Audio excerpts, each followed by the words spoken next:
تعالي نعمل حمام كداب من غير ما نقلي في الزيت ولا نحمر ولا نسلق ولا اي حاجة خالص.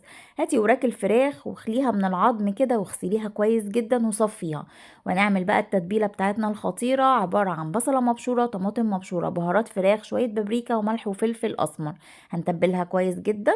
وهبدأ افتح الورك كده واحط التتبيلة من النص ومن تحت الجلد. هنبدأ بقى نرولها رول كده، هتلاقيها سهلة معاكي خالص. وانتي بتروليها كده من غير ما تحطي خلة سنان ولا اي حاجة، من غير ما تحطي اي حاجة، هي هتتلف معاكي بطريقة سهلة خالص. هبدأ اخلص كل الكمية بالشكل ده. خلصت كل اللي وراك، اي بقى كمية. انا كنت جايبة 4 وراك وعملتهم بالطريقة دي. جبت بقى صينية وحطيتهم كده، رصيتهم في الصينية وسبتهم لمدة ساعتين متبلين كده، وغطيتها بستريتش وحطيتها في التلاجة لمدة ساعتين.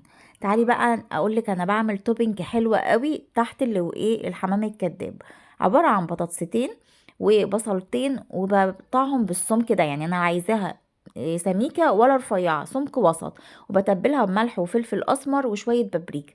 ابدا بقى ادعكهم كويس جدا واجيب طاجن كده واحط فيهم التوبنج بتاعنا ده. انا في حركه، انا ما بحطش اي فراخ او اي لحوم على اي خضار نيه، لازم اديها صدمه كده على الجريلا وتاخد لون معايا. الحركه دي مهمه جدا وبتبقى بتدي تست حلوه قوي للاكل بتاعنا. هبدأ احطهم كده على الطاجن وشوية مية صغيرين، حوالي رباية كده من المية السخنة، واغطيهم بطبق بورق حراري، وفرنك يكون سخن. واول ما تستوي البطاطس هروح شايله الورق الحراري واخليها تاخد لون كده على الشوايه، واللون الاحمر اللي انت شفتيه ده. تعالي بقى نعمل الرز اللي بالخلطة، عبارة عن بصلاية وطماطماية وفلفل اخضر وفلفل احمر. وهبدأ كده اشوحهم بمعلقة زبدة في حلة كده على النار، وشوية ملح وفلفل اسمر وقالب ماجي وشوية كركم. اول ما يتشوحوا ريحتهم تطلع انزل بالرز المغسول المتصفي كويس. هبدأ اقلب كل الكلام ده كويس، واول ما ياخد اللون ده وتلاقي الرزاية بقت بتلمع معاكي، هنزل عليهم بالمية السخنة. لكل كوباية رز كوبايتين مية سخنة.